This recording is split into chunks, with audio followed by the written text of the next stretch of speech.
Hello. Today I'm doing my July book wrap up. I'm not doing it on all the books I read. I'm just doing it on the best books I read because I don't want to talk about all the books I read because I didn't like some of them and I want to talk about only the good books that I read. So I think I'm going to be doing this for every single month. Or if I don't have a good reading month, then I won't do anything at all. But yes, I did have a good reading month this time. And I had a lot of 4 and 5 stars. I actually didn't have anything that wasn't a 4 or a 5 star. So I'm only going to be talking about the books that really stuck with me and I will remember for a long time. So yes, I'm going to be talking about 4 books today. And yeah, that's it. So let's get on with the actual reviews. So the first book I read for the month of July was The Kiss Quotient by Helen Hoang. And I gave this book 5 out of 5 stars. Absolutely loved it. Kiss Quotient by Helen Hoang is basically about a woman named Stella. And Stella has Asperger's, so it's basically a form of autism. And she thinks that she isn't capable of having romantic encounters with men. So in order to fix this, she hires a male escort. His name is Michael. And Michael and Stella basically, things just happen, okay? So Michael and Stella meet, and then things occur, they end up falling in love, and then stuff happens then. I have not been reading any romances recently or at all ever in my life. Like, I just read like YA contemporaries, and I never thought to pick up a romance. And then I picked one up because I was like, ooh, everybody's been talking about it. I saw a lot on YouTube and Instagram about this book. Picked it up. It was amazing. I absolutely loved it. Not only is the sexy scenes great, but also the other scenes, just like the plot line and like the story and the relationships between the characters are just amazing. So the relationship between Stella and Michael, I'm gonna forget their names. Stella and Michael was really well done as well.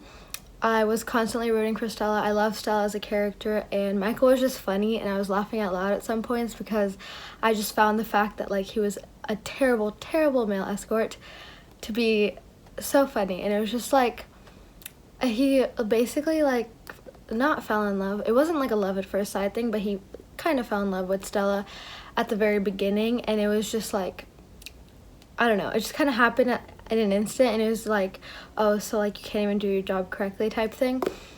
But him being a bad escort is what makes it a good book. I also found a new love of romance reads through this book because regardless of all the sexy scenes, there's also a great story to this. It goes a lot deeper than what I thought it would be because it goes more into the lives of both these characters, and especially what I found most intriguing was Michael's life, the way he lived in parallel to his escorting life and why he was escorting at all.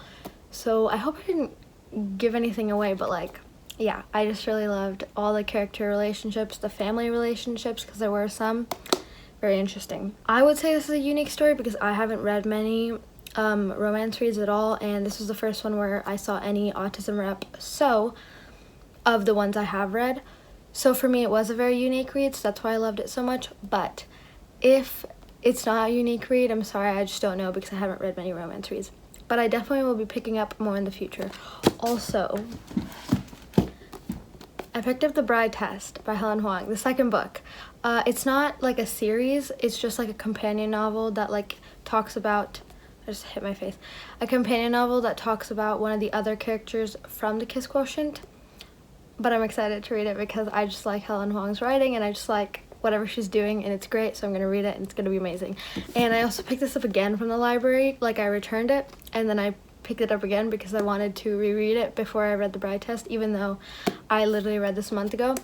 But whatever, I'm gonna read it again. Okay, I'm not gonna do these in order anymore because I really want to talk about a specific book last, so I'm just gonna go and say I read Daisy Jones and the Six at one point this month. Daisy Jones and the Six is about a band who basically comes together at one point at the beginning of the book, and then it's basically all the stuff that happens until they break up at the end. It was a reread because I wanted to do a discussion with my friend Yumeko, so I had to read it again because I barely remembered anything of the book because I read it a while ago in like January. So I read it again, gave it a 5 out of 5 stars, absolutely loved it. it was just like everything about this book is so well done. The group dynamic is crazy and awesome and amazing, and I just love reading it. And then also the uniqueness of how it's written. Like, it's written from so it's basically this woman who's interviewing all these characters from the band, and then she like puts it into a transcript, and this is a transcript where you can see all their names and who's saying what. So that made it super unique. I also loved reading about like the team working together, because the band works together, but then there's some band members that are mad about certain things that are happening, and there's some band members that are taking the lead and just not allowing other people to have insight or like have ideas. So that part was super cool to me, because it made me relate to the fact that I'm always working in group settings, and in those group settings there's always a leader, there's always someone who's kind of angry because they want their word, but then they're not the leader, so then they're fighting about it, and there's always stuff like that. But at the end, they always work together, and like they pulled off something that was really good. Also, Taylor Jenkins Reid does a very good job of sticking you inside of the story, because when I was reading this, I was like, oh, like I literally feel like I'm there, living in the 1970s, part of this band, or like being a groupie or something. And that was just another aspect that I thought was a really good part of this book. It's also a very easy read. You don't really find yourself struggling to get through it. I read it in like 2 days because I was rushing, but at the same time, it was just so easy to read, and it's so easy to just pick up. I would definitely recommend it to everyone. It's also a very hype book on BookTube, so like if you haven't read it yet, you might as well read it, because regardless of the hype, it is a good book. Some books on BookTube are hyped up and turn out to be really bad books, but Days of November 6 is actually one that everyone should be reading. The next book I read was Queenie by Candice Carty-Williams. Queenie is basically about a 26-year-old woman who is basically having a lot of problems in her life. She has problems with her friends, her family, her lover, her job, and she has to deal with that. But along with dealing with that, she also has to deal with the fact that she is a Black woman living in the UK, and that comes with its own problems, its own racism that occurs throughout the book. And basically the book is a funny but also not funny story about how Queenie deals with her problems, but then also intermingles the fact that she is a Black woman, so she has to deal with a bunch of people who are just like casually racist to her or unknowingly racist, and they just say things and they expect her to be okay with that. And that was a part that I really liked, because at first when I first picked it up, I was like, oh, this is just gonna be like any other romance read. I really thought it was like a contemporary, like I expected it to be just a little like, oh, she has some problems, whatever, and she's dealing with like her boyfriend or whatever, but it wasn't about that. Like it was, but then it had much more of a deeper storyline throughout the book. There was more of a emphasis on the fact that she has to deal with all these problems, and then along with that, her mental health is deteriorating because of the fact that all these problems are crashing down in her life all at once. And there is really good mental health representation. I like the way that that part of the book was handled. Queenie goes to a therapist, and her family isn't that okay with that. They're just confused on why she even needs a therapist, because some cultures and some families, people don't really think that you need a therapist or healthcare people for mental health. So I really liked how that was all handled and how that was talked about. I feel like for this book specifically, you just wanted to keep on reading, and you were constantly rooting for Queenie, and that's why you wanted to keep on reading, because sometimes some of the problems that she comes into are her own mistakes and are her own choices, but it really shows the reality of being a 20-something-year-old and how, or being a person in general, you would make mistakes regardless of what happens in your life. You just kind of make some stupid mistakes along the way, because that's just how humans are. That's just how life is. You tend to make a couple mistakes here and there, and then you learn from them. So really like that. At points I was a little frustrated by what she was doing, but at the same time I always wanted her to come out on top, and I was just really excited for her to succeed in the end. Does she? I don't know, but I was rooting for her to succeed. I don't know if she actually does, because I don't want to give any spoilers. Also, the way that the book intermingles her regular problems that anybody could have compared to the racism that she deals with on a daily basis was really, really well done, because the book is like a small commentary on how racism affects her mental health and how it affects her daily life in general as a Black woman living in the UK. But then also she has to deal with the regular problems that anybody can have, like problems with their lovers, problems with their friends, problems with their family, problems with their job. And then in every single one of these instances, Candice Carty-Williams did a really good job of like adding in points where something would have happened or something would have been said because she was a Black woman. For example, when she's at her job, she's basically pitching an idea about talking about the police shootings in the States. And her boss basically tells her that she can't do that because it's seen as too radical and not palatable for the magazine that she's working at. She works at a magazine, by the way, I don't think I mentioned that. And just stuff like that she has to deal with on a daily basis. And she doesn't want to lose her job, so she doesn't try to get angry or anything. But at the same time, she struggles so hard and she continuously keeps getting rejected on these pitches. And I just thought that was really interesting because that's exactly what happens. That's the reality of the situation. And Candice Carty-Williams did a great job of actually showing exactly how it is, how it affected Queenie. And instead of just telling you that this is wrong, she showed you, which was super good on her part. I also haven't read many adult books yet.